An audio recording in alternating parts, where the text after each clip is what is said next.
box. I'ma start getting famous, quit flaming and kicking rocks. Y'all shots.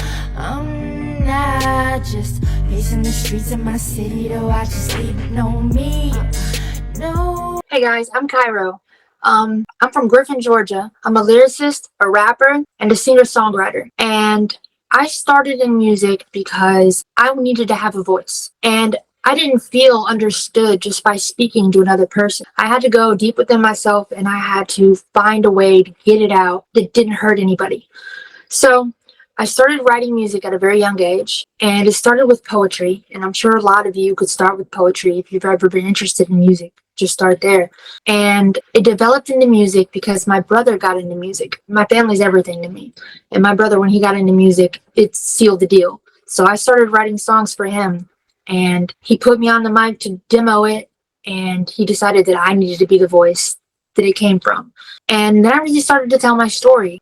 I ended up in an abusive marriage at a young age. So if you're in an abusive marriage, please seek help. Like, please get out of it. I ended up in an abusive marriage at a young age, and it led to my addiction. And I tell the story of all that in my music. And it really helped me survive it. I wouldn't have survived it without music. But I would record at late at night whenever he was asleep so that he couldn't stop me and so that he couldn't judge me or ridicule me.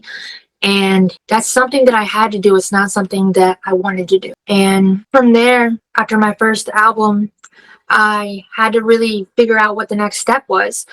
And the next step was leaving this abusive marriage. So in order to succeed, I had to leave because I wasn't allowed to go do anything, work with artists without him ridiculing me or coming at me very violently.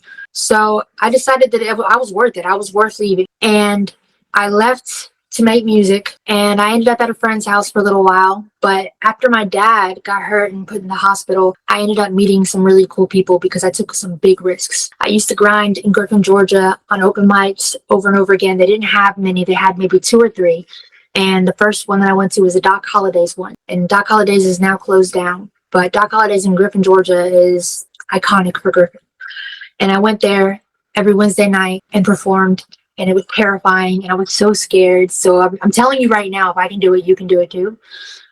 I was so scared. But I met some people. I met some people from the Madame Vega, a group, and they were filming a music video there. And I happened to come through, and I met with them, and I just told them how, I was just really passionate with them, and I just put myself out there. And I ended up meeting the future filmer of my music video, Scream. And I'm sure you can imagine how excited I was to have a music video. I wouldn't have gotten there had I not put myself out there and worked as hard as I did in Griffin, Georgia. I wouldn't have gotten out of Griffin, Georgia.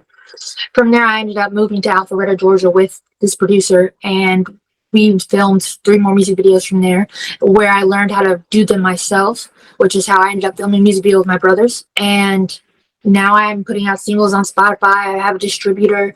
I mean, it's come a long way. So I really hope you like my music, and I really hope that if you have an issue with addiction or an abusive relationship, that you seek help and you know that you're not alone. And you can just put on my music anytime you feel like you are alone, because I'm telling you that I know what that feels like. That's all I got. I just want to take a second to thank anybody who's listened to my music, all the friends and family who have supported my music.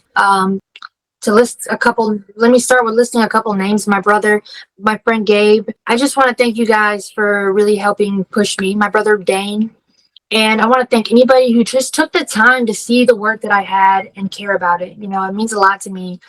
People will come to me and tell me what a song means to them, and that just makes my year. It just makes everything better to know that I'm understood, that somebody else, that I'm not alone. It makes me feel not alone whenever you hear me. So I really appreciate that. I couldn't have survived without the help of the fans.